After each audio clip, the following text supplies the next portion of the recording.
In January 2024, a new construction began on the Ashie Oyarifa Road, which led to the eviction of a lot of vulcanizers who I was previously working with or who I planned on working with.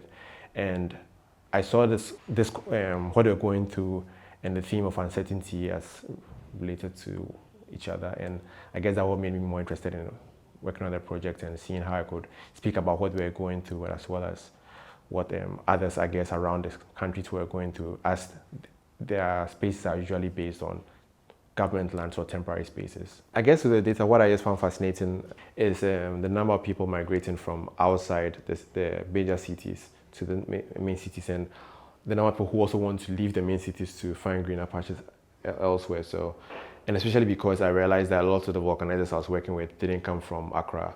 I found that really interesting because it seemed like a profession that wasn't for Accra people in quotes, but was more for people coming outside Accra. So it's something that I'm actually interested in. It's something that I want to research more to understand what the drive is from them to come outside from Accra to do the work of vulcanizing. My name is Dela Anyah. I'm an artist based in Accra, Ghana.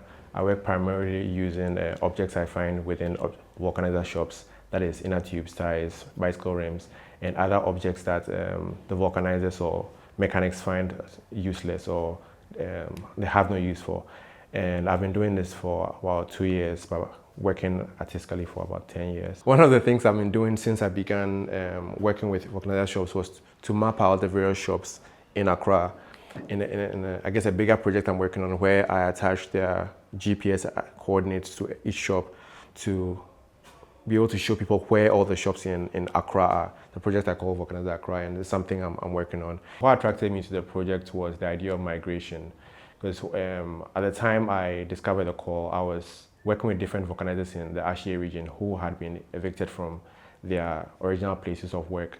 And many of them I realized were coming from other spaces of Accra, be it the north or even one who was coming from Burkina Faso. Even though I was given a theme to work with, I didn't find it too restrictive, because vulcanizer shops, I see vulcanizer shops every day, I work with them every day, and they just seem like a chance to create what I see every day, which is the spaces that the vulcanizers live and work in.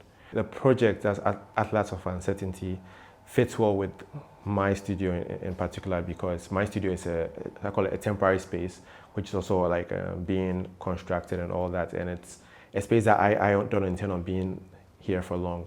But the overarching idea of my studio generally is to create a nomadic studio, because I find myself visiting the vulcanizer shops and working within their spaces, collaborating with them, interacting with them. So I see it as a studio where I can also be, or let's say the team can also be in their temporary spaces working, as well as working within the space we find ourselves.